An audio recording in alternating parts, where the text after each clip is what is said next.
Ano ang naging response ni Joseph sa message ng angel sa kanya? Sabi rito, "Then Joseph, being aroused from sleep, did as the angel of the Lord commanded him, and took to him his wife, and did not know her till she had brought forth her firstborn son, and he called his name Jesus." So una, naging response niya is, he believed the message. He believed the scriptures that the child to be born is the Messiah, the Savior, that he is to be born of a virgin. Susunod, he obeyed the command to take Mary, his wife. Hindi ba mahirap at madali lang ang naging desisyon ni Joseph? Ano ang implication and consequence ito? Una, he violated the Jewish custom of 1-year period of betrothal before the union of the husband and wife. At ang dahilan niya is to protect Mary and her childbearing. Hindi niya ikinabahala ang mga persecution ng kapwa Hudyo for violating their marriage custom at ang reputasyon niya sa paghatol ng mga tao sa kanya, sa pagkuha at pagsama kay Maria bilang asawa, na sa tingin nila ay isang taksil at mapakiapid. At ang magiging persecution din sa kanya, bunga nito. Nalagay sa panganib, una ang reputasyon ni Joseph. Sabi nga sa Proverbs, "A good name is more desirable than great riches. To be esteemed is better than silver or gold." Proverbs 22 verse 1. Gaano kahalaga ang pangalan o ang pagkatao mo? Hindi nakadepende sa mga papuri ng mga tao ito. Sana hindi ganon.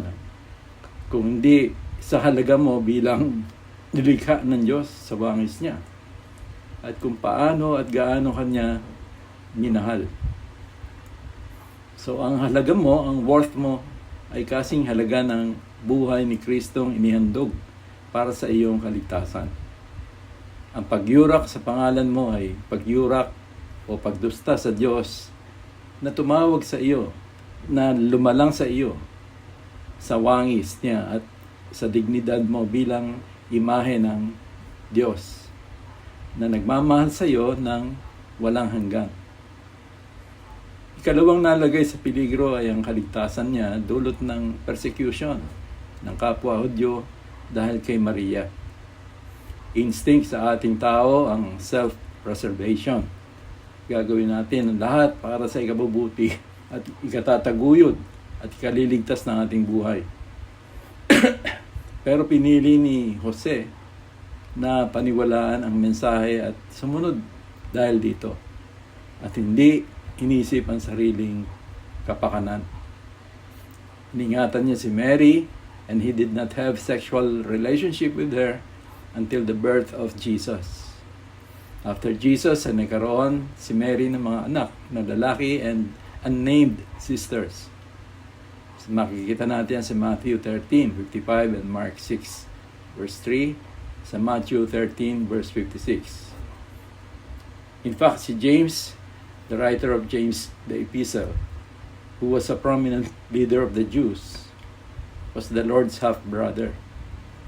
Subalit ito ay talagang mahigpit na tinututulan ng mga kapatid nating RCs sa kanilang tradisyon.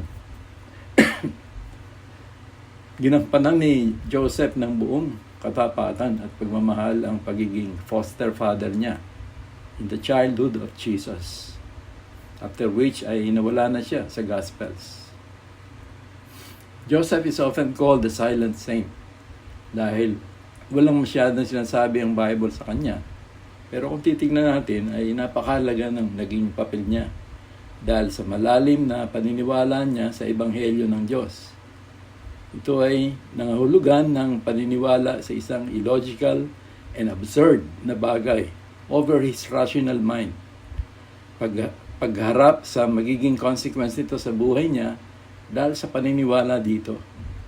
Pag-uusig ng mga tao at pagkalagay sa panganib ng buhay niya, pagkasira ng kanyang reputasyon at dangal bilang tao, at devotion and commitment niya sa magiging role niya kay Mary at sa isisilang nilang sanggol na siyang Mesiyas. Ang buhay ni Joseph ay hindi naman talaga naging silent kung tutuusin dahil sa naging impact ng gospel sa buhay niya.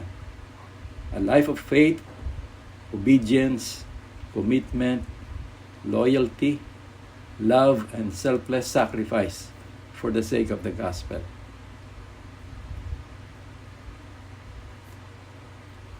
So magkaroon tayo ng reflection.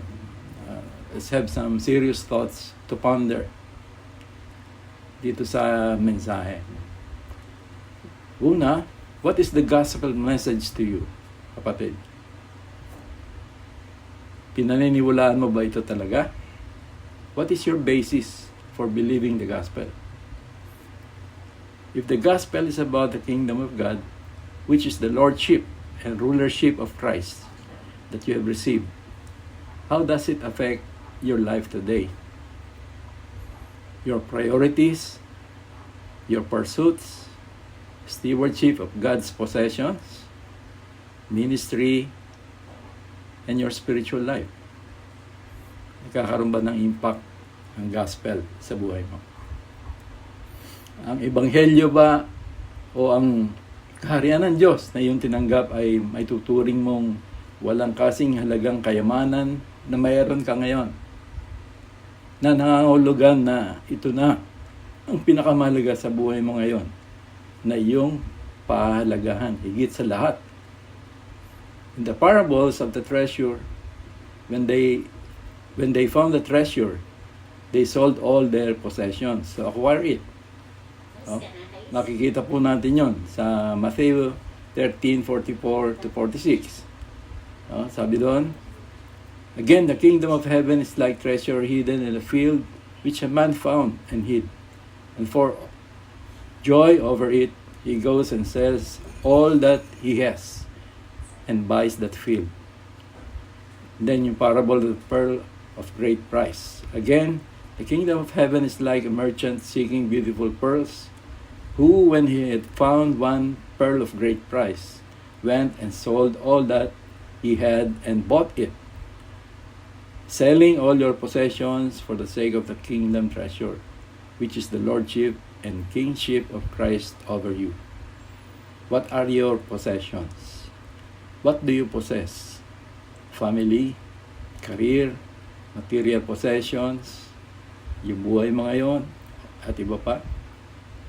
Sabi ng Lord, he who loves father or mother more than me is not worthy of me. And he who loves son or daughter more than me is not worthy of me. Nangangahulugan ba ito na tatalikdan na natin ang lahat ng ating possessions? Or does it mean na ang loyalty and devotion mo ay kay Kristo na at ang paghahari niya sa buhay mo? Sabi nga ng Bible, for where your treasure is, there is your heart also. God's kingdom, which is the lordship of Christ, will be our priority. At walang anuman o sino man ang magiging hadlang dito. No man can serve two masters. You cannot serve both God and money. There is a great price for possessing the kingdom treasure. What is the greatest gift that you can ever receive in your life? Is it the material things of this world that we treasure and long for? Ang problem ay temporal ang lahat ng ito at hindi talaga nagbibigay ng genuine satisfaction. The greatest gift that one can ever have is the one coming from above, whom God is freely offering to all who would want to receive it. For God so loved the world that He gave His only begotten Son, that whoever believes in Him should not perish, but have everlasting life. Kung hindi mo pa natanggap ang kaloob na ito ng Diyos, ay ito na ang oras at araw ng pinakamahalagang desisyon na gagawin mo, na siyang magdedetermina ng buhay mo ngayon at ang magiging destinasyon nito sa kabilang buhay. Kung ikaw naman ay totoong nakatanggap na ng walang kasing halagang kayamanan o buhay na walang hanggan na kaloob ng ating Diyos kay Jesus, ay ano ang magiging handog mo sa Kanya bilang pasasalamat sa undeserved gift na tinanggap mo, kapatid. Ang pag-ibig ba ng Diyos na ipinamala sa iyo ay nag-uudyok sa buhay mo ngayon upang lalo mo siyang sambahin, dakilain at paglingkuran. Christmas is not about you, but it's all about Christ. Kung sino siya at ano ang ginawa niya at ang nagiging impact nito sa tao na nakatanggap ng biyaya ng kanyang kaligtasan. Si Kristo na Panginoon at tagapagligtas ay ang mabuting balita ng Kapaskuhan na dapat ipagdiwang ng buong kagalakan at taimtim na pagdakila at pagsamba nating lahat na iniligtas niya. Tayo manalangin. Kilang Diyos, maraming salamat po sa iyong mensahe. Nawa ikaw ay patuloy na mangusap sa amin, lalong-lalo na ang diwa ng Ebanghelyo, na talagang ito yung mensahe ng Kapaskuhan, Panginoon. Nawa po ay katagpuin mo kami at makita namin yung kadakilaan ng pag-ibig mo sa amin ng iyong ibinigay ang iyong anak upang kami ay maligtas, kaming lahat na makasalanan. Maraming salamat po. Purihin ang pangalan mo sa pangalan ni Jesus. Amen.